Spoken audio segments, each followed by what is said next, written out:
Hello students and welcome back. We are back today with one more new topic which is about entrepreneurship. ठीक है, तो आज इसके entrepreneurship के हम क्या करेंगे, MCQ सॉल्व करेंगे. एज यू नो आपके एग्जाम में ऑब्जेक्टिव टाइप क्वेश्चंस ही आने वाले हैं. ठीक है, सो entrepreneurship से रिलेटेड जितने भी चैप्टर्स हैं हम सारे ही चैप्टर्स को कवर करेंगे एंड उससे रिलेटेड जितने भी MCQs मेरे पास है आज हम वो सारे के सारे सॉल्व करेंगे.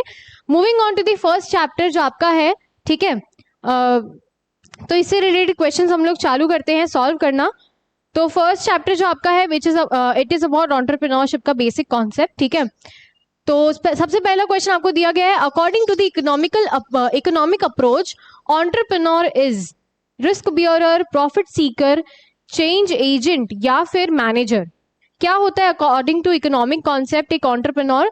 तो अकॉर्डिंग टू एक एंटरप्रेन्योर जो होता है इकोनॉमिक कॉन्सेप्ट के हिसाब से वो जो होता है वो एक चेंज एजेंट होता है. ठीक है, तो for which option number B will be the correct answer. ठीक है, नेक्स्ट क्वेश्चन अगर देखें कि साइकोलॉजिकल अप्रोच के हिसाब से ये किससे डील करता है. साइकोलॉजिकल अप्रोच, ठीक है, प्रॉफिट मोटिव से डील करता है, स्टेटस मोटिव से डील करता है, परफॉर्मेंस मोटिव से या फिर अचीवमेंट मोटिव से. सो ये बहुत ज्यादा इंपॉर्टेंट क्वेश्चन है कि साइकोलॉजिकल अप्रोच जो होता है वो बेसिकली किससे डील करता है. It deals with the achievement motive. ठीक है, यानी कि वो अचीव करने के मोटिव से काम करता है. Option D will be the correct answer. According to sociological approach entrepreneurship is. ठीक है, सोशियोलॉजिकल अप्रोच के हिसाब से एंटरप्रेन्योरशिप क्या है?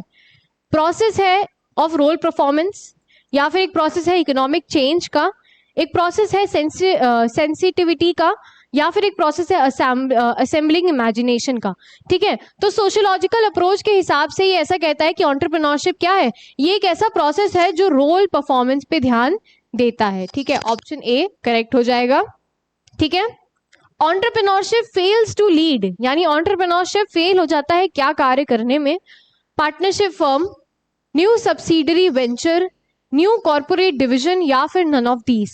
ठीक है, तो एंटरप्रेन्योरशिप फेल हो जाता है पार्टनरशिप फर्म्स की लीडिंग में. ठीक है, ऑप्शन नंबर ए करेक्ट हो जाएगा इसमें.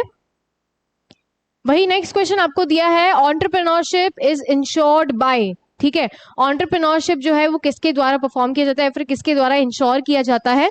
स्मॉल फर्म्स के द्वारा, लार्ज फर्म के द्वारा, मिडिल फर्म या फिर सब्सिडरीज के द्वारा. तो ये जो एंटरप्रेन्योरशिप है ये इंश्योर्ड होता है with the help of larger firms. ठीक है, ऑप्शन सी इसमें करेक्ट हो जाएगा. Next question is entrepreneurial traits deal with profit seeking behaviour, job providing behaviour, risk taking behaviour या फिर चेंज सीकिंग बिहेवियर. ठीक है, बहुत इजी क्वेश्चन है. तो इसका आंसर क्या है? That is option B. Obviously risk taking behaviour होता है एंटरप्रेन्योर्स का. ऑप्शन बी करेक्ट हो जाएगा. नेक्स्ट है कि the achieving society 1961 was written by. ठीक है, तो ये जो किताब है किसके द्वारा लिखी गई थी? मैक्लेलैंड के द्वारा, कार्ल मैंगर के द्वारा, हैजन या फिर हिगिंस बी. ठीक है, तो अचीविंग सोसाइटी 1961 लिखा गया था मैक्लेगन के द्वारा.